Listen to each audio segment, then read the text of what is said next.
Students, तर आज आपण 11th बायोलॉजीला सुरुवात करणार आहोत. 11th बायोलॉजी मधला आपल्याला फर्स्ट युनिट बघायचे. आता 10वी पर्यंत कसं होतं, टॉपिक वाईज होतं, पहिला टॉपिक दुसरा टॉपिक. तसं 11वी पासून पुढे तुम्हाला युनिट आहे. एनसीईआरटीचा जर स्टडी करायचा असेल तर तुम्हाला युनिट वाईज दिले. मग फर्स्ट युनिटमध्ये 4 टॉपिक आहेत. त्या 4 टॉपिक मधल्या पहिल्या टॉपिकचा आपल्याला काय करायचं, अभ्यास करायचा आहे. तर पहिल्या टॉपिकचं नाव काय बघा, द लिव्हिंग वर्ल्ड. याचा अर्थ काय, आता टॉपिक कशासाठी दिलेला असणार आहे, कशाचा तरी स्टडी करायला. म्हणजे ह्या टॉपिक मध्ये आपल्याला कशाचा स्टडी करायचा आहे, लिव्हिंग वर्ल्डचा. म्हणजे सजीव सृष्टीचा आपल्याला स्टडी करायचा आहे. लिव्हिंग म्हणजे काय, सजीव, आणि वर्ल्ड म्हणजे जग किंवा सृष्टी. मग ह्या धड्यात आपल्याला कशाचा स्टडी करायचा आहे हे पहिल्याला आपल्याला माहित असणं गरजेचं आहे, थोडीशी आयडिया असणं गरजेचं आहे. तर ह्या टॉपिक मध्ये आपल्याला डिस्कस करायचं आहे काय, तर लिव्हिंग वर्ल्ड बद्दल आपल्याला डिस्कस करायचं आहे. मग आता नीटचा स्टडी करताना सगळ्यात इम्पॉर्टंट काय आहे, एनसीईआरटी टू लाईन क्लिअर करणं गरजेचं आहे. मग बघा, प्रत्येक युनिटच्या सुरुवातीला एका सायंटिस्टची इन्फॉर्मेशन दिल्या, ती इन्फॉर्मेशन सुद्धा आपल्याला माहित असणं गरजेचं आहे. मग आता ह्या युनिटच्या सुरुवातीला कुठल्या सायंटिस्टची इन्फॉर्मेशन दिल्या, तर त्या सायंटिस्टचं नाव आहे अर्नेस्ट मेयर. सायंटिस्टचं नाव काय आहे, अर्नेस्ट मेयर. मग आता यांच्याबद्दल काय लक्षात ठेवायचं बघा, मी जेवढं पॉईंट सांगतो तेवढंच पॉईंट नीटच्या दृष्टीने इम्पॉर्टंट आहेत, बाकी लक्षात ठेवायची गरज नाही. मग अर्नेस्ट मेयरला डार्विन ऑफ 20th सेंचुरी म्हणायचं. तर 10वी पर्यंत तुम्ही चार्ल्स डार्विनचं नाव ऐकलं असेल, एक फेमस सायंटिस्ट आहे चार्ल्स डार्विन. तसंच ही 20th सेंचुरीचं डार्विन कुणाला म्हणायचं, अर्नेस्ट मेयरला. सगळ्यात पहिला पॉईंट काय लक्षात ठेवणार, डार्विन ऑफ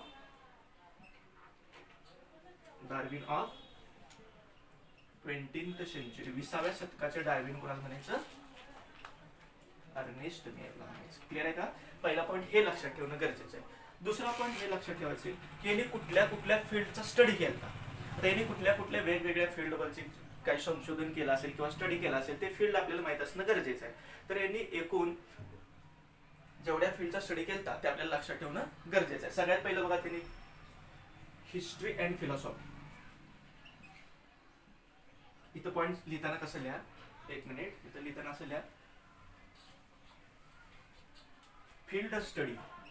काय लिहिणार तुम्ही, field studied by Ernst mayor.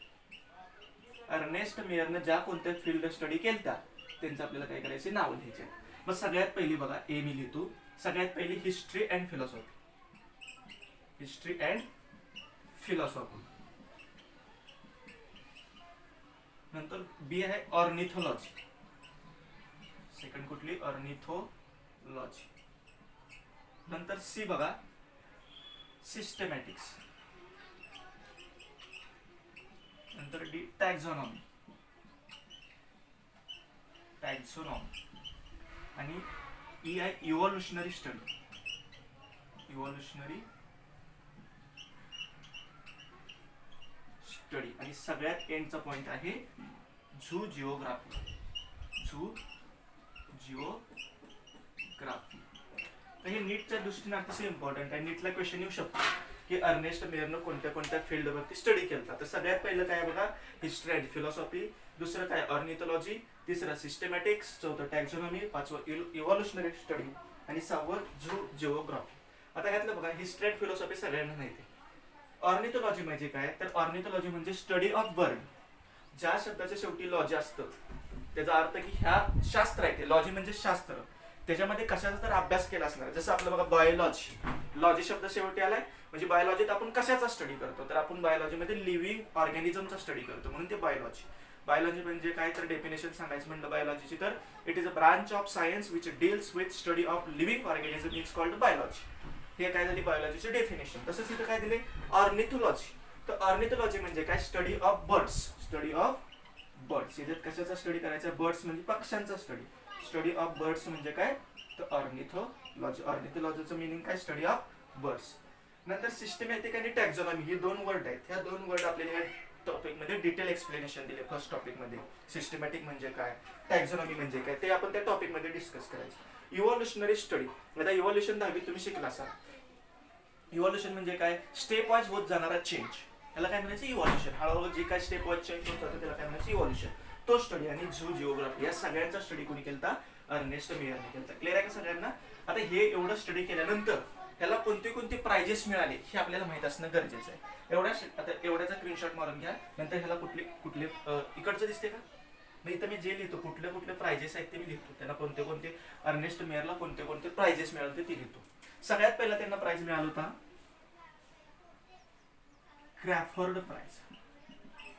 कुठला प्राइज मिळाला होता? क्रॅफोर्ड प्राइज. नंतर मिळाला होता बाल्झन प्राइज. दुसरा प्राइज कुठला? बाल्झन प्राइज. आणि तिसरा त्यांना मिळाला होता इंटरनॅशनल प्राइज. कुठला प्राइज मिळाला होता? International prize. आता बघा ही 3 प्राइज आहेत.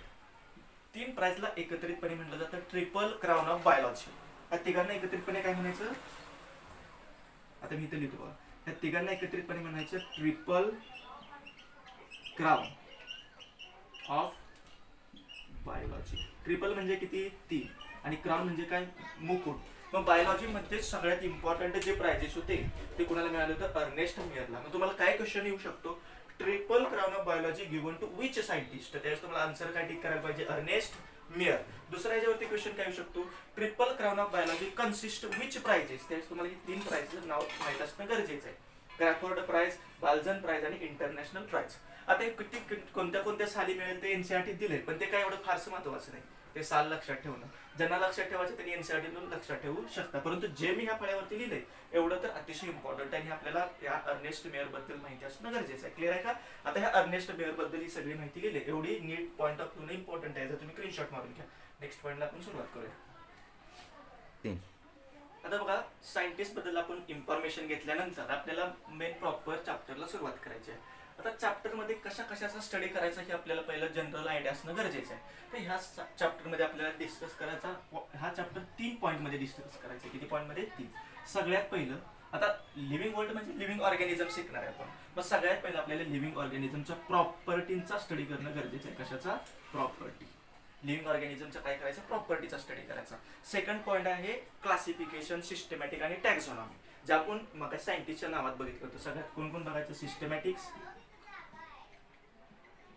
नंतर टॅक्झॉनॉमी आणि लास्टला क्लासिफिकेशन. ऍक्च्युली हे टॅक्झॉनॉमी मध्येच येतं, क्लासिफिकेशन पण मी सेपरेटली लिहिले. या तिघांचा अभ्यास नेक्स्ट हाफ मध्ये करायचा चॅप्टरच्या. आणि सगळ्यात लास्टला टॅक्झॉनॉमिकल एड्स दिले. काय दिले? टॅक्झॉनॉमिकल एड्स. यांचा स्टडी करायचा आहे. या टॉपिकला 3 पार्ट मध्ये आपण डिवाइड करायचं. सगळ्यात पहिलं लिव्हिंग ऑर्गॅनिझमच्या प्रॉपर्टी डिस्कस करायच्या. नंतर सिस्टमॅटिक्स म्हणजे काय, टॅक्झॉनॉमी म्हणजे काय, क्लासिफिकेशन म्हणजे काय बघायचं आणि एंडला काय बघायचं? टॅक्झॉनॉमिकल एड्स बघायचं. क्लिअर आहे सगळ्यांना? टॉपिक मध्ये काय काय डिस्कस करायची जनरल आयडिया आली असेल तर आता आपण सुरुवात कशाला करूया? प्रॉपर्टीला. मग आपला पहिला पॉईंट काय? प्रॉपर्टी. मग आता सगळ्यांना माहित असेल लिव्हिंग ऑर्गॅनिझमच्या प्रॉपर्टी काय असतात. तर ह्या सगळ्याच्या सगळ्या प्रॉपर्टी आपल्याला इथं काही डिस्कस करायची गरज नाही. जे आपल्याला टॉपिक मध्ये प्रॉपर्टी दिले तेवढेच प्रॉपर्टी बघायची. मग टॉपिक मध्ये जी पहिली प्रॉपर्टी दिली ती आहे ग्रोथ. कुठली आहे? ग्रोथ. मग त्याच्या आधी त्यांनी प्रॉपर्टी जी आहे त्याचं 2 प्रॉपर्टीमध्ये प्रॉपर्टीचंच 2 टाईप पाडले. प्रॉपर्टीचे किती टाईप पडले? 2. एक म्हणजे डिफायनिंग प्रॉपर्टी, एक म्हणजे non defining property. Defining property म्हणजे ती प्रॉपर्टी प्रॉपर लिव्हिंग ऑर्गॅनिझमला डिफाइन करणार आणि नॉन डिफायनिंग म्हणजे ती प्रॉपर लिव्हिंग ऑर्गॅनिझमला डिफाइन करणार नाही. मग सगळ्यात पहिलं आपल्याला ह्या दोघांमध्ये फरक काय आहे ते माहित असणं गरजेचं आहे. ते इथं लिहितो मी. प्रॉपर्टी किती प्रकारचे मी सांगितलं? तर 2 प्रकारच्या. एक म्हणजे कुठली? डिफायनिंग आणि दुसरी कुठली? Non defining. मग आता डिफायनिंग कुणाला म्हणायचं, नॉन डिफायनिंग कुणाला म्हणायचं, जे आपण लिव्हिंग ऑर्गॅनिझम साठी वापरतो. तर डिफायनिंग प्रॉपर्टी अशा प्रॉपर्टीला म्हणायचं की जी प्रॉपर्टी ऑन लिव्हिंग ऑर्गॅनिझम मध्ये प्रेझेंट असणार आहे, त्याचबरोबर ऑन नॉन लिव्हिंग ऑर्गॅनिझम मध्ये ॲब्सेंट असणार आहे. ह्या 2 कंडिशन जी प्रॉपर्टी फॉलो करत असेल ती प्रॉपर्टी कुठली असणार आहे? Defining property. आणि ह्या दोन्ही मधली एखादी जरी कंडिशन फॉलो केली नाही तर ती प्रॉपर्टी कुठली असणार आहे? Non defining property. पण डिफायनिंग प्रॉपर्टी असण्यासाठी पहिली कंडिशन कुठली फॉलो करायला लागते? Present in all living organism. आणि दुसरी काय आहे? Absent in all non living organism. Living organism म्हणजे सजीव आणि नॉन लिव्हिंग ऑर्गॅनिझम म्हणजे निर्जीव. मग डिफायनिंग प्रॉपर्टीसाठी ह्या 2 कंडिशन फुलफिल होणं गरजेचं आहे. या दोन्हीतली एखादी जरी कंडिशन फुलफिल झाली नाही तर ती प्रॉपर्टी कुठली असणार आहे? Non defining. मग आपल्याला डिस्कस करायचं आता ग्रोथ. म्हणजे ग्रोथ डिफायनिंग आहे का नॉन डिफायनिंग आहे हे आधी ठरवण्याच्या आधी आपल्याला ग्रोथ म्हणजे काय माहित असणं गरजेचं आहे. ग्रोथ म्हणजे काय तर मराठी भाषेत वाढ होणे. ग्रोथ म्हणजे काय? वाढ होणे. मग वाढ होते म्हणजे नेमकं काय होतं? एक तर मास वाढणार म्हणजे वजन वाढणार आणि दुसरं काय होणार आहे? नंबर वाढणार आहे. क्लिअर आहे का? मग ग्रोथ म्हणजे काय, मग त्याच्यासाठी सगळ्यात पहिला पॉईंट लक्षात ठेवणं गरजेचं आहे, increasing mass, increase in mass and increase in number, increasing mass and increasing number are twin characteristics of growth, are twin characteristics of growth. ग्रोथच्या ट्विन कॅरेक्टरिस्टिक्स कोण आहेत तर increasing mass and increasing number. याचाच अर्थ twin म्हणजे जुळ्या, ग्रोथच्या जुळ्या characteristics कोण आहे, increasing mass and increasing number. म्हणजेच इन्क्रीजिंग मास होणे आणि इन्क्रीजिंग नंबर होणे म्हणजेच ग्रोथ होणे. क्लिअर आहे की सगळ्यांना. मग माझा क्वेश्चन हा आहे की सगळ्या लिव्हिंग ऑर्गॅनिझम मध्ये ग्रोथ होते का, तर याचं काय आन्सर तर येस. काय सगळ्या लिव्हिंग ऑर्गॅनिझम मध्ये ग्रोथ होती. पण दुसरा क्वेश्चन आपल्याला हा पडायला पाहिजे की सगळ्या नॉन लिव्हिंग ऑर्गॅनिझम मध्ये ग्रोथ होत नाही का, तर असं नाही. नॉन लिव्हिंग ऑर्गॅनिझम मध्ये सुद्धा ग्रोथ होती. कशी होती बघा. आता आपण ग्रोथचं टाईप बघूया. ग्रोथचं 2 टाईप असतात. ग्रोथचं टाईप किती, 2. पहिला जी एक्सटर्नल सरफेस वरती होणारी ग्रोथ म्हणजे सरफेशियल ग्रोथ, त्याला म्हणायचं एक्सटर्नल ग्रोथ. त्याला काय म्हणायचं, एक्सटर्नल ग्रोथ. आणि दुसरी काय इंटरनली होणाऱ्या ग्रोथला म्हणायचं इंटरनल ग्रोथ. कसली ग्रोथ म्हणायचं, इंटरनल ग्रोथ म्हणायचं. आता बघा एक्सटर्नल ग्रोथला मी एक्सट्रिंजिक ग्रोथ सुद्धा म्हणू शकतो आणि इंटरनल ग्रोथला मी इंट्रिन्सिक ग्रोथ सुद्धा म्हणू शकतो. दोघांचा अर्थ तोच. इंट्रिन्सिक म्हणजेच इंटरनल ग्रोथ आणि एक्सट्रिन्सिक म्हणजेच एक्सटर्नल ग्रोथ. मग आता बघा एक्सटर्नल ग्रोथ कशी होती. समजा मी एक माउंटेन घेतलं, हा कोण आहे माउंटेन. ह्या माउंटेन वरती काय झालं तर हळूहळू काय होणार आहे, काही जे सबस्टन्स आहेत ह्या सरफेस वरती ऍड होत जाणार आहेत, बरोबर आहे. मग काय सँड असेल, काय स्टोन्स असतील, बिग स्टोन्स असतील वगैरे वगैरे, हे काय होणार ह्या सरफेस वरती ऍड होत जाणार आहेत मटेरियल पार्टिकल. त्या पार्टिकलचं ऍक्रिशन होणार आहे. म्हणजे काय ऍक्रिशन म्हणजे सरफेस वरती गोळ्या होण्याच्या फिनॉमिननला म्हणायचं ऍक्रिशन. कलेक्टिंग ऑन द सरफेस म्हणजेच काय ऍक्रिशन. मग ह्या सरफेस वरती काय झालं, वेगवेगळे पार्टिकल किंवा वेगवेगळे सँड वगैरे काय झालं, कलेक्ट झालं. मग आता बघा हे कलेक्ट झाल्यामुळे हे जर टोटल मास काय होणार, इन्क्रीज होणार. Yes or no, yes. तर याचं मास काय होणार आहे, इन्क्रीज होणार. आणि मास इन्क्रीज होणं म्हणजेच काय, ग्रोथ. मग आता मला सांगा माउंटन लिव्हिंग होता का नॉन लिव्हिंग होता, तर नॉन लिव्हिंग होता. मग माउंटन मध्ये सुद्धा ग्रोथ झाली, याचा अर्थ नॉन लिव्हिंग ऑर्गॅनिझम मध्ये सुद्धा ग्रोथ होत्या. म्हणजे ग्रोथ ही कसली प्रॉपर्टी असायला पाहिजे, नॉन डिफायनिंग. कसली प्रॉपर्टी असायला पाहिजे, ग्रोथ नॉन डिफायनिंग प्रॉपर्टी असायला पाहिजे. क्लिअर आहे का सगळ्यांना. का नॉन डिफायनिंग असायला पाहिजे, कारण सगळ्या लिव्हिंग ऑर्गॅनिझम मध्ये तर ग्रोथ होणारच आहे, परंतु नॉन लिव्हिंग ऑर्गॅनिझम मध्ये सुद्धा ग्रोथ होते. म्हणून ग्रोथ कशी आहे, नॉन डिफायनिंग प्रॉपर्टी. क्लिअर आहे. मग आता हे जी कलेक्टिंग मटेरियल आहे सरफेस वरती, ह्या प्रोसेसला किंवा ह्या फिनॉमिननला काय म्हणायचं, ऍक्रिशन.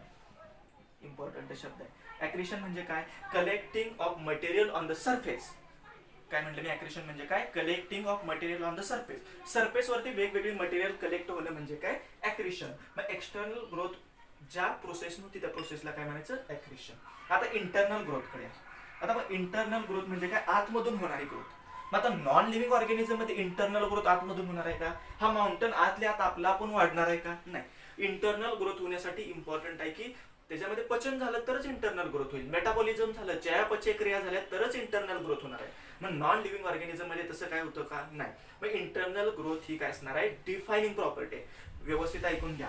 Growth is non defining property but internal growth is a defining property. एनसीईआरटीत फक्त आपल्याला एवढंच दिलंय, growth is non defining property. आणि नीटला क्वेश्चन येतो, internal growth is a defining property, true or false. आपल्याला वाटतं फॉल्स आहे, कारण का ग्रोथ नॉन डिफायनिंग एनसीईआरटी म्हणते, मग इंटरनल ग्रोथ सुद्धा नॉन डिफायनिंग असायला पाहिजे असं आपल्याला वाटतं, परंतु हे काय रॉंग आहे. इंटरनल ग्रोथ काय आहे, डिफायनिंग प्रॉपर्टी. इंटरनल किंवा इंट्रिन्सिक कशी ग्रोथ काय आहे, डिफायनिंग प्रॉपर्टी आहे. परंतु ओव्हरऑल ग्रोथ कशी आहे, नॉन डिफायनिंग आहे. क्वेश्चन काय विचारलं जातं ह्याच्यावरती आन्सर डिपेंड आहे. जर क्वेश्चन विचारला ग्रोथ तर ग्रोथ काय असणार आहे, नॉन डिफायनिंग. जर क्वेश्चन विचारला इंटरनल ग्रोथ तर इंटरनल ग्रोथ काय असणार आहे, डिफायनिंग. क्लिअर आहे का सगळ्यांना. हे ग्रोथ बद्दल आपल्याला एवढी माहिती असणं गरजेचं आहे. सगळ्यात पहिले डिफायनिंग होण्यासाठी कोणता क्रायटेरिया फॉलो करायचा ते होते लिहिलाय. त्यानं पहिला क्रायटेरिया तर फॉलो केला, ग्रोथ सगळ्या लिव्हिंग ऑर्गॅनिझम मध्ये प्रेझेंट आहे, परंतु हा क्रायटेरिया फॉलो केला नाही, म्हणून ग्रोथ डिफायनिंग प्रॉपर्टी नाही. क्लिअर आहे का सगळ्यांना. चला एकदा स्क्रीनशॉट मारून घ्या. आता ग्रोथ नंतर आपण नेक्स्ट प्रॉपर्टी बघूया. आता सेकंड प्रॉपर्टी आपल्याला डिस्कस करायची आहे, रिप्रोडक्शन. फर्स्ट आपण ग्रोथ डिस्कस केलं, आता आपण करायचं रिप्रोडक्शन. काय डिस्कस करायचं आपल्याला, रिप्रोडक्शन. रिप्रोडक्शनला मराठीत काय म्हणायचं रे, प्रजनन. काय म्हणणार, प्रजनन. मग सगळ्यात पहिलं आपल्याला रिप्रोडक्शनची डेफिनेशन येणं गरजेचं आहे. रिप्रोडक्शनची डेफिनेशन काय, तर आतापर्यंत आपल्याला इनकम्प्लीट डेफिनेशन होती. Organism produce another organism is called reproduction, किंवा तिथे मी म्हणू शकतो ऑर्गॅनिझम प्रोड्यूस ऑफस्प्रिंग, किंवा मी असंही म्हणू शकतो ऑर्गॅनिझम प्रोड्यूस अनदर ऑर्गॅनिझम किंवा ऑर्गॅनिझम प्रोड्यूस ऑफस्प्रिंग. दोन्ही करेक्ट आहे, परंतु ही इनकम्प्लीट डेफिनेशन आहे. कम्प्लीट काय, तर बघा organism produce another organism of its own kind, म्हणजे स्वतःच्या सारखाच दुसरा जीव निर्माण करणं म्हणजे प्रजनन.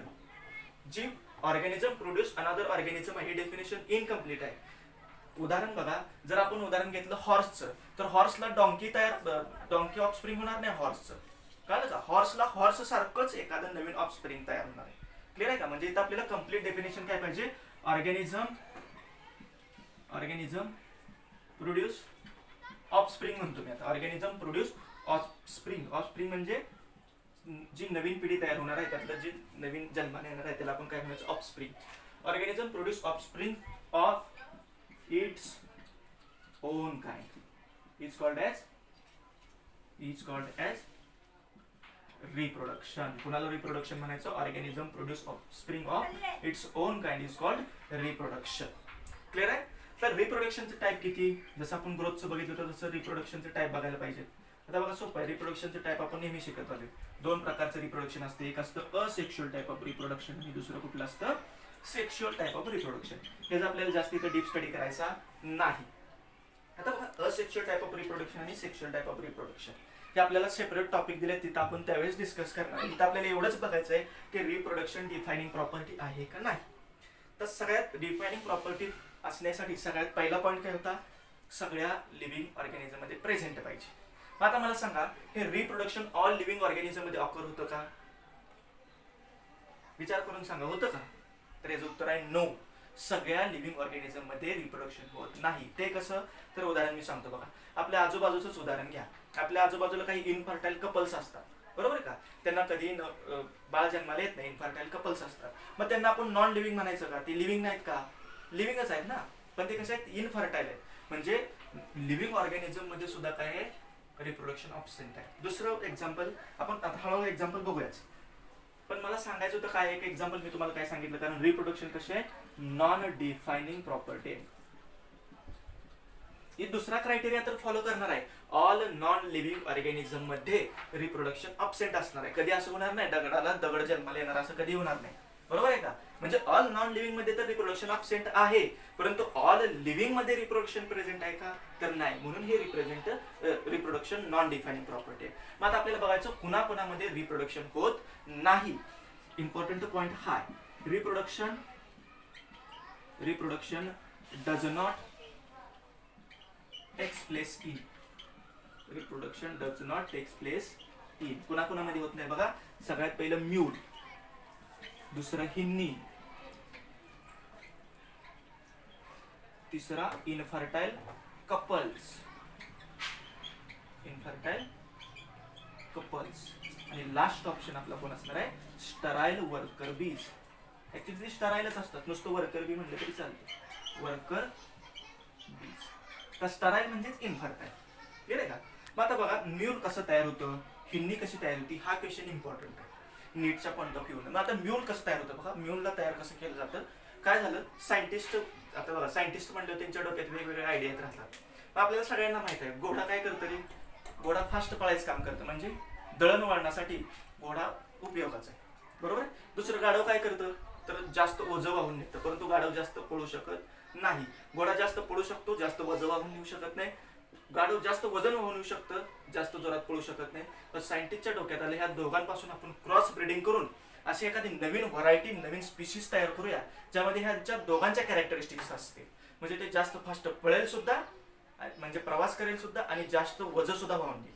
मग ह्यांच्यासाठी ह्यांनी क्रॉस ब्रीडिंग केलं, आणि त्या क्रॉस ब्रीडिंगचा प्रोडक्ट म्हणजे आपल्याला म्यूल आणि हिन्नी. आपल्याला महत्वाचं माहित असायला पाहिजे, म्यूल मध्ये मेल कोण असतं आणि फिमेल कोण असतं, म्हणजे कुणाचं मेल आणि फिमेलचा क्रॉस ब्रीडिंग नंतर म्यूल तयार झाला, आणि कोण मेल फिमेल नंतर क्रॉस ब्रीडिंग नंतर हिन्नी तयार झालं. तर म्यूल मध्ये बघा, मेल असतं, म्यूल मध्ये मेल असतो डॉंकी. म्यूलचा मेल कोण असतो, डॉंकी, आणि फिमेल कोण असतं, हॉर्स. आणि हिन्नी मध्ये उलट असतं, हिन्नी मध्ये मेल असतो हॉर्स आणि फिमेल असतो डॉंकी. फिमेल कोण असतं, डॉन्की. दोघं आता एकाच लक्षात ठेवायचं. म्यूल लक्षात ठेवायचं. हिने आपाप लक्षात राहते. जिसका बाप गधा हो कोण हे म्यूल हे असं लक्षात ठेवा. डॉन्की ज्याचा फादर असेल तो कोण असणार आहे? म्यूल असणार आहे. क्लिअर आहे का सगळ्यांना? रिप्रोडक्शन मग आता हे एवढ्या ऑर्गॅनिझम मध्ये रिप्रोडक्शन होत नाही म्हणजे हे ऑर्गॅनिझम नॉन लिव्हिंग आहेत का? तर नाही, हे लिव्हिंग आहेत ना, म्हणून रिप्रोडक्शन काय आहे? नॉन डिफायनिंग प्रॉपर्टी आहे. आता इथं अजून एक important point, note point important आहे. काय बघा, तर बघा प्रत्येक लिव्हिंग ऑर्गॅनिझमची डेथ ही होणारच आहे. बरोबर आहे? म्हणजे आपण स्पीशीज कन्सिडर करूया. एखाद्या स्पीशीज मधले लिव्हिंग ऑर्गॅनिझम आहे त्याची डेथ तर होणारच आहे. मग ती स्पीशीज कंटिन्यू कशी आहे? या पृथ्वी तलावरती कंटिन्यू प्रेझेंट आहे कशी आहे? म्हणजे मला काय म्हणायचं आहे, कंटिन्युटी ऑफ स्पीशीज कुणामुळे आहे? तर त्याचा आन्सर काय? रिप्रोडक्शन.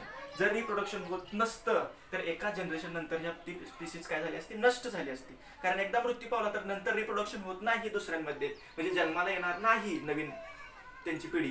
म्हणजे तिथं काय होणार? त्यांची पिढी नष्ट होणार आहे. मग कंटिन्युटी ऑफ स्पीसीज कोणावरती डिपेंड आहे? Reproduction. Continuity of species is a takes place due to reproduction. Note point काय लिहिणार तुम्ही? इथं लिहितो बघा मी.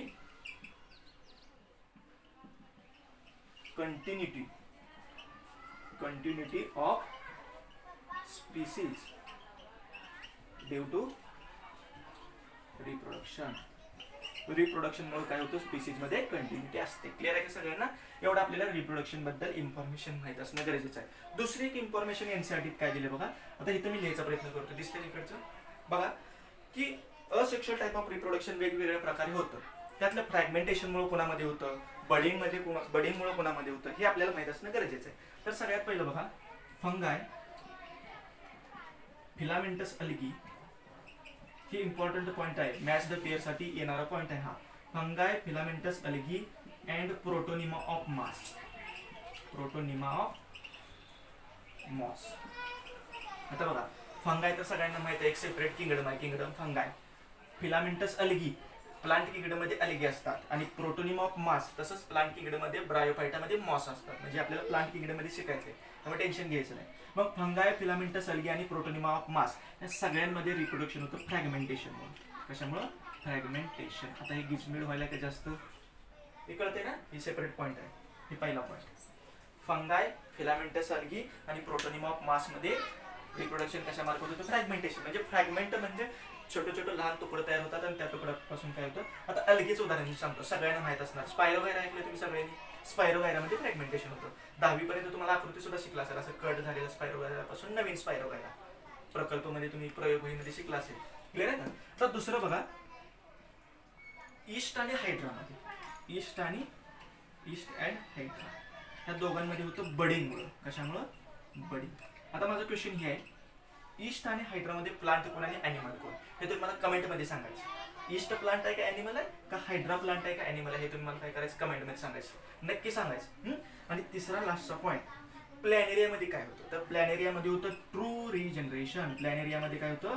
True regeneration. आता मी इथं फक्त रिजनरेशन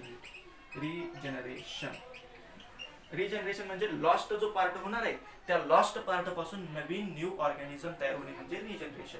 एक दोन प्रकारचे रिजनरेशन असतात, एक ट्रू रिजनरेशन, एक फॉल्स रिजनरेशन. फॉल्स रिजनरेशन होतं आपलं ऑल लिझार्ड मध्ये. पालीची जर शिपट तुटला तर फक्त शिपटच येतो, त्या शिपटीपासून नवीन पाल तयार होत नाही, म्हणजे हे फॉल्स रिजनरेशन आहे. आणि प्लॅनेरिया पासून जर एखादा प्लॅनेरियाचा पार्ट कट झाला तर त्या कट पार्ट पासून नवीन प्लॅनेरिया तयार होतो, म्हणजे हे ट्रू रिजनरेशन आहे. ट्रू रिजनरेशन साठी दुसरा शब्द असतोय मॉर्फोलॅक्सिस आणि फॉल्स रिजनरेशन असतोय इपिमॉर्फोसिस. आता इथं फक्त लक्षात ठेवा, इथं सफिशियंट पॉईंट लक्षात ठेवण्याचा काय आहे? प्लॅनेरिया मध्ये काय होतं? रिजनरेशन. आतापुरतं एवढंच लक्षात ठेवायचं, बाकी सगळं हळूहळू टप्प्याटप्प्याने आपल्याला येणारच आहे. एकदम जास्त मोठा घास घ्यायला जायचं नाही, थोडं थोडं हळूहळू. एकदम 4-5 पायऱ्यावर चढायला बघायचं नाही, एक पायरीवरती जायचं. नीट क्रॅक करायचं असेल तर टप्प्याटप्प्यानं आणि कंटिन्यू सातत्यानं अभ्यास करणं गरजेचं आहे. क्लिअर आहे का? चला, आता इथं आपलं रिप्रोडक्शन संपलं, याचा स्क्रीनशॉट मारून घ्या. आता दुसरं एक इम्पॉर्टंट थांबा सांगायचं राहिलं तुम्हाला, ग्रोथ मध्ये एक पॉईंट सांगायचा राहिला. काय पॉईंट सांगायचं राहिलं बघा, प्लांट मध्ये ग्रोथ होती आणि ॲनिमल मध्ये ग्रोथ होती, ह्या दोघांच्या ग्रोथ मध्ये डिफरन्स काय? तर प्लांट मध्ये ग्रोथ जी होती ती कंटिन्यू होती आणि ॲनिमल मध्ये जी ग्रोथ होती ती एका निश्चित एज पर्यंत असते, तिथून पुढे त्यांच्यामध्ये ग्रोथ होत नाही. मग प्लांट मध्ये जी ग्रोथ आहे ती म्हणजे मी सेंटेन्स कसं सांगतो बघा, in plants growth occurs throughout life. प्लांटच्या जोपर्यंत प्लांट जर डेड होणार नाही तोपर्यंत प्लांट मध्ये ग्रोथ होती. आणि in animals growth occurs up to certain age of life. एक लाईफच्या आपल्या सर्टन एज पर्यंतच ग्रोथ होती कोणामध्ये? ॲनिमल्स मध्ये, आणि प्लांट्स मध्ये काय होते थ्रू लाईफ. आणि दुसरं ग्रोथ कशामुळे होणार आहे, सेल डिव्हिजनमुळे. क्लिअर आहे का, तुम्ही 10वीत शिकला असाल मायटॉसिसमुळे ग्रोथ, रिपेअर आणि रिजनरेशन ऑफ टिश्यू असं काय तर पॉईंट होता 10वी. क्लिअर आहे का, म्हणजे ग्रोथ होण्यासाठी इम्पॉर्टंट कोण आहे, सेल डिव्हिजन. मग सेल डिव्हिजन कंटिन्युअस कोणामध्ये असते, प्लांटमध्ये, आणि अप टू सर्टन एज कोणामध्ये असणार आहे, ॲनिमल्समध्ये. तो एक पॉईंट इथं ऍड करा. आणि हे रिप्रोडक्शनचे लिहा, ह्याचा स्क्रीनशॉट मारून द्या. आपण नेक्स्ट प्रॉपर्टी बघूया. आता आता पुढच्या प्रॉपर्टीचा आपण स्टडी केला असता, परंतु मग व्हिडिओ जास्त मोठा होती. क्लिअर आहे, मग आता आज आपण आजच्या पुरते ह्या 2च प्रॉपर्टी पास करूया. उद्या जे शिल्लक राहिलेल्या प्रॉपर्टी आहेत ती उद्या संपवायची. क्लिअर आहे सगळ्यांना. व्हिडिओ आवडला तर लाईक करा, आपल्या चॅनलला सबस्क्राईब करा. जे आन्सर मी कमेंटमध्ये विचारले ते सांगायला विसरू नका. Best of luck. थँक्यू.